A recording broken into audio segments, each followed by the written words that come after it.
नमस्कार, good afternoon. आप सबका स्वागत है। और मैं सबसे पहले अनुरोध करूंगा कर्नल सोफिया कुरैशी से कि वो आपको आज तड़के सवेरे से हुई घटनाओं से अवगत कराएं। Colonel Qureshi. Thank you sir. नमस्कार।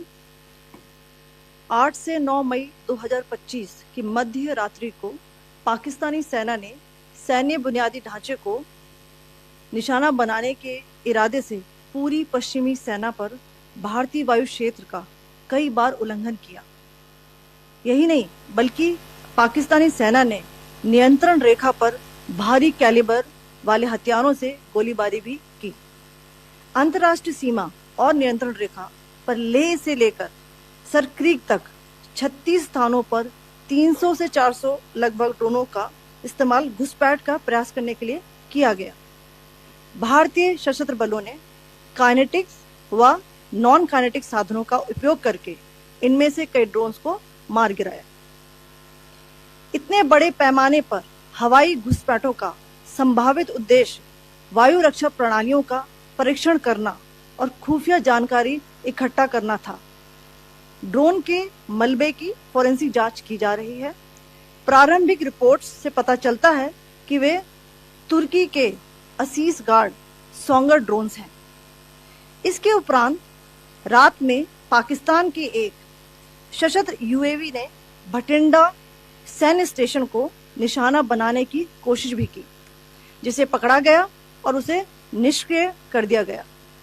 पाकिस्तानी हमले के जवाब में पाकिस्तान में 4 हवाई रक्षा स्थलों पर सशस्त्र ड्रोन्स लॉन्च किए गए। इनमें से एक ड्रोन एडी रडार को नष्ट करने में सक्षम रहा। पाकिस्तान ने जम्मू कश्मीर के तंगधार, उरी, पुंछ, मेंढर, राजौरी, अखनूर और उधमपुर में भारी कैलिबर आर्टिलरी गन और सशस्त्र ड्रोन्स का उपयोग करके नियंत्रण रेखा के पार गोलीबारी भी की, जिसके परिणाम स्वरूप भारतीय सेना के कुछ जवान हताहत हुए और घायल हुए।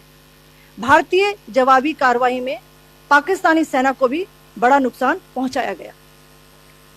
इसके अलावा पाकिस्तान का गैर जिम्मेदाराना व्यवहार फिर से सामने आया। 7 मई 2025 को रात 8:30 बजे एक असफल अकारण ड्रोन और मिसाइल हमला करने के बावजूद पाकिस्तान ने अपना नागरिक हवाई क्षेत्र बंद नहीं किया। पाकिस्तान अपने नागरिक विमानों को ढाल के रूप में इस्तेमाल कर रहा है, जबकि उसे अच्छी तरह से पता है कि भारत पर उसके हमले से हवाई रक्षा की तीव्र प्रतिक्रिया होगी। यह भारत और पाकिस्तान के बीच अंतर्राष्ट्रीय सीमा के पास उड़ान भरने वाले अंतर्राष्ट्रीय उड़ानों सहित नागरिक विमानों के लिए सुरक्षित नहीं है। यहाँ स्क्रीन शॉट में पंजाब सेक्टर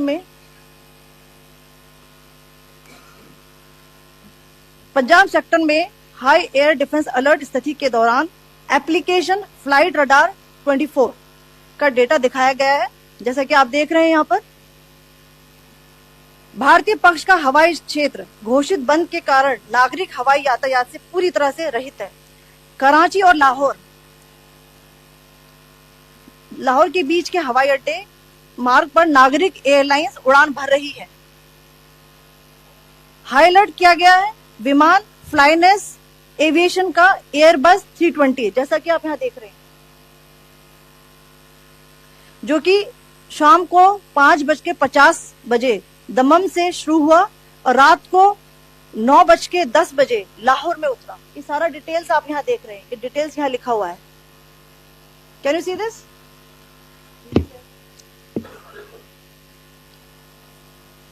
भारतीय वायुसेना ने अपनी प्रतिक्रिया में काफी संयम दिखाया और इस प्रकार अंतर्राष्ट्रीय नागरिक विमान सेवा की सुरक्षा सुनिश्चित की।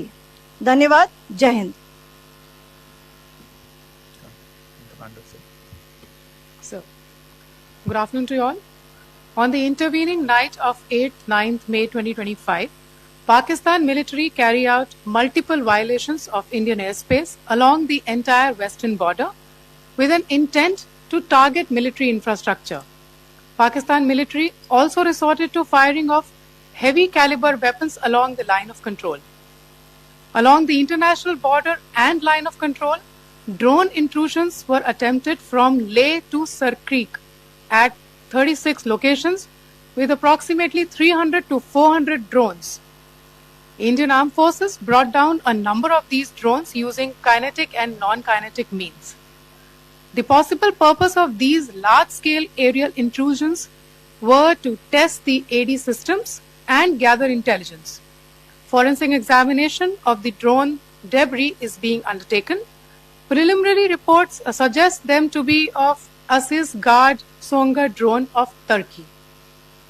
Later in the night, an armed UAV of Pakistan attempted to target Bhatinda military station, which was detected and neutralized. In response to the Pakistani attack, armed drones were launched at 4 air defense sites in Pakistan. One of the drones was able to destroy an AD radar. Pakistan also carried out artillery shelling across the line of control using heavy caliber artillery guns and armed drones at Tangdhar, Uri, Poonch, Mendhar, Rajouri, Akhnur and Udhampur in Jammu and Kashmir area, which resulted in some losses and injuries to Indian Army personnel. Pakistan Army also suffered major losses in Indian retaliatory fire. Additionally, Pakistan's irresponsible behavior again came to fore. Pakistan did not close its civil airspace despite it launching a failed unprovoked drone and missile attack on 7th May at 8:30 hours in the evening. Pakistan is using civil airliners as a shield, knowing fully well that its attack on India would elicit a swift air defense response. This is not safe for the unsuspecting civil airliners, including the international flights which were flying near IB between India and Pakistan. The screenshot we just showed and we shall share with you, it shows the data of the application Flight Radar 24 during a high air defense alert situation in the Punjab sector. As you have seen, the airspace on the Indian side is absolutely devoid of civil air traffic due to our declared closure. However, there are civil airlines flying the air route between Karachi and Lahore. Amongst the other civil aircraft that you can see, we have highlighted an aircraft which is Airbus 320 of Flynas Aviation, which was originated from Dammam at 1750 hours and landed later at Lahore at 2110 hours in the night. Indian Air Force demonstrated considerable restraint in its response, thus ensuring safety of international civil carrier.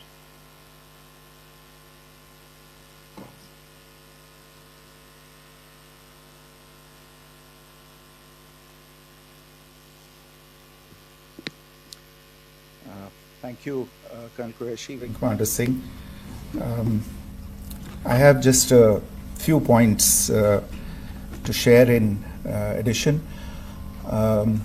कल रात की पाकिस्तानी सेना की कायरतापूर्ण गतिविधियों से आपको colonel Qureshi और विंग कमांडर सिंह ने पहले ही अवगत करा दिया गया है.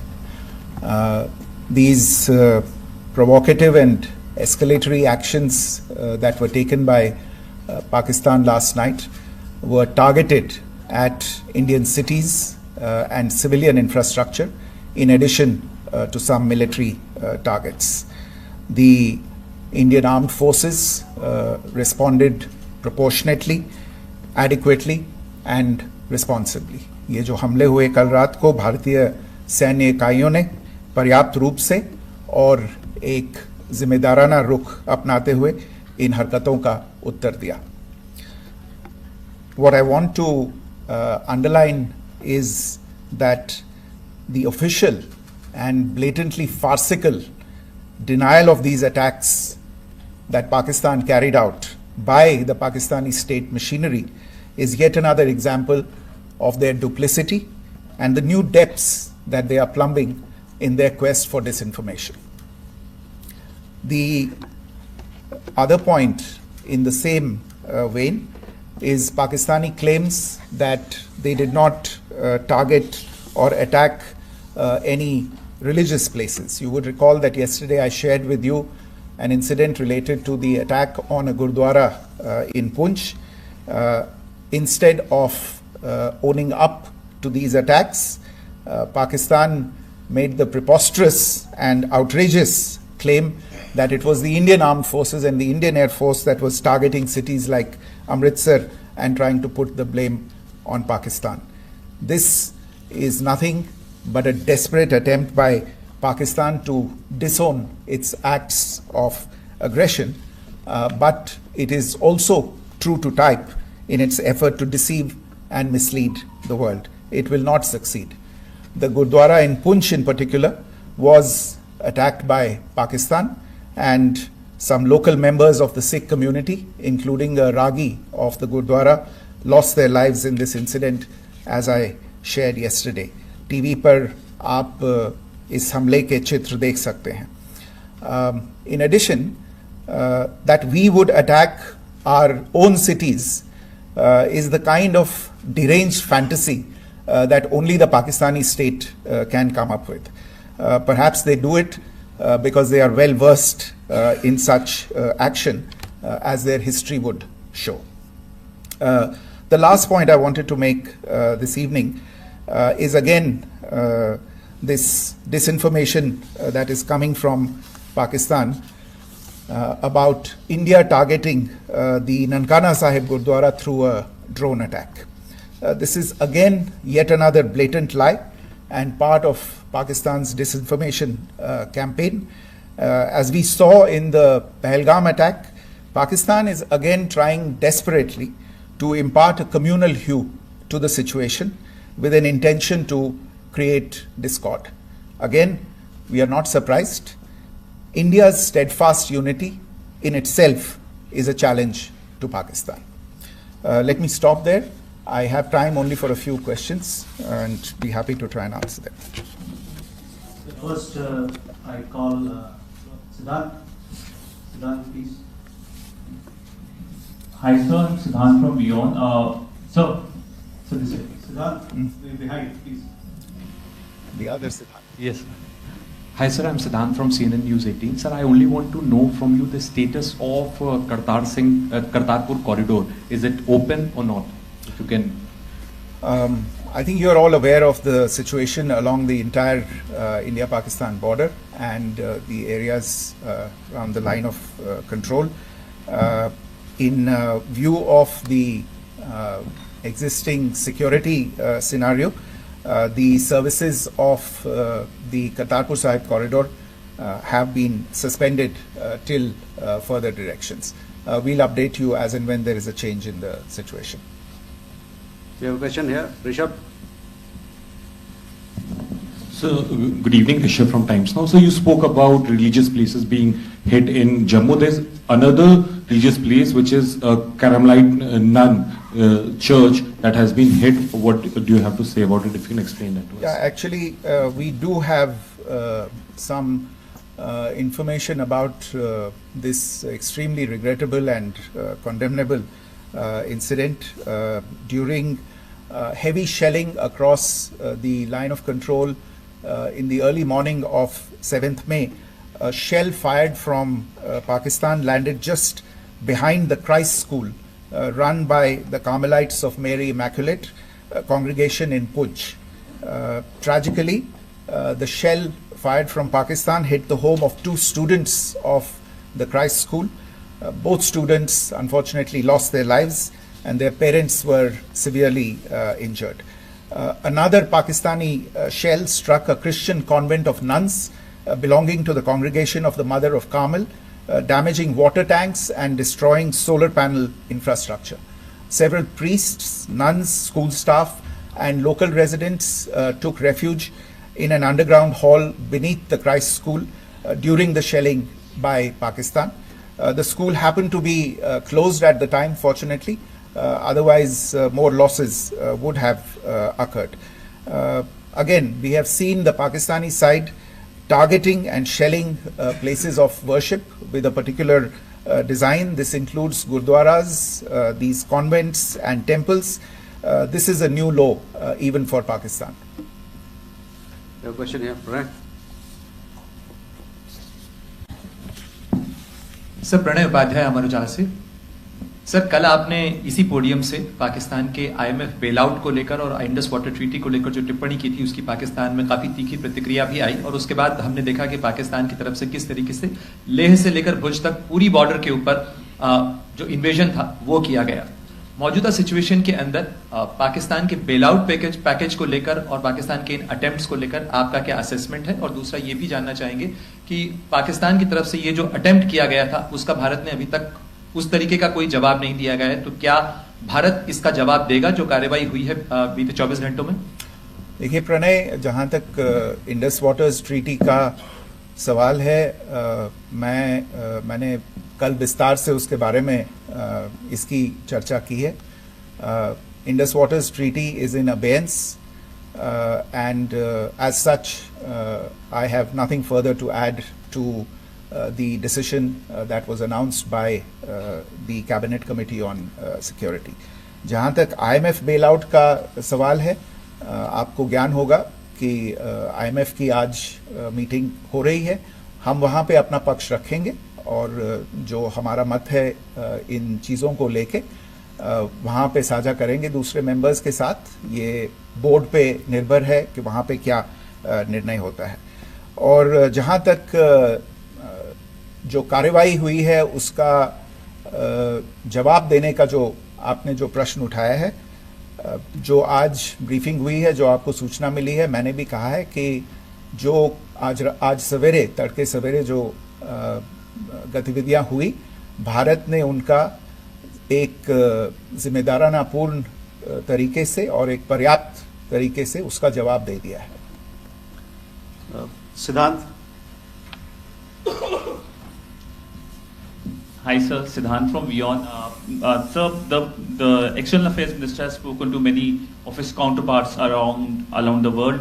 Yesterday he spoke to the US Secretary of State Marco Rubio. So what were the key areas of conversations during that call?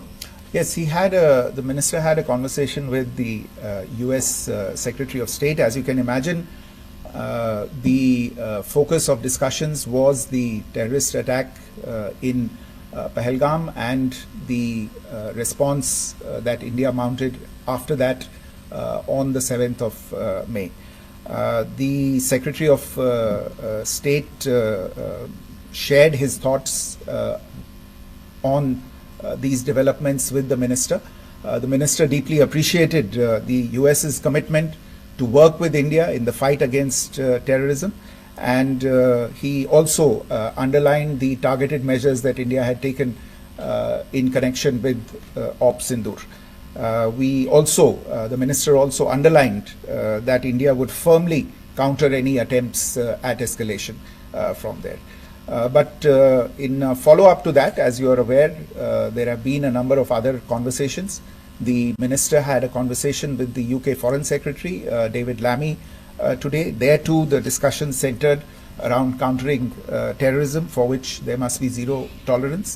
And I understand just a short while ago, the External Affairs Minister has also spoken to the Foreign Minister of Norway, Espen Barth Eide, which was also focused on recent developments stemming from the terrorist act in Pahalgam. One last question, Sudhi. Sir, Foreign Secretary, thank you for doing this. Sudhi Ranjan from Bloomberg. Foreign Secretary, India had struck Bahawalpur the other day, which is also connected with the murder of one of us, journalist Daniel Pearl. If you could give us an understanding of what exactly are the reports that you're getting. You're right. Bahawalpur is the headquarters of the Jaish-e-Mohammed terrorist group that is proscribed by the United Nations. Its leader, Maulana Masood Azhar, is a proscribed individual. It is, you brought up the connection with the tragic death or killing of Daniel Pearl of the Wall Street Journal. The Jaish-e-Mohammed was in some way directly or indirectly responsible for the death of Daniel Pearl. But the real connection is through Ahmed Omar Saeed Sheikh, the British Pakistani jihadi who was held in India, but was finally released in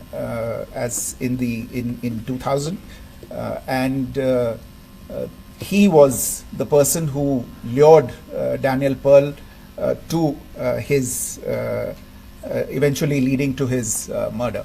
So these are all obviously connected figures, connected individuals, connected institutions, and the attack on Bahawalpur, on that facility of the Jaish-e-Mohammed in Bahawalpur is, I would imagine, a fitting part of this unfortunate incident.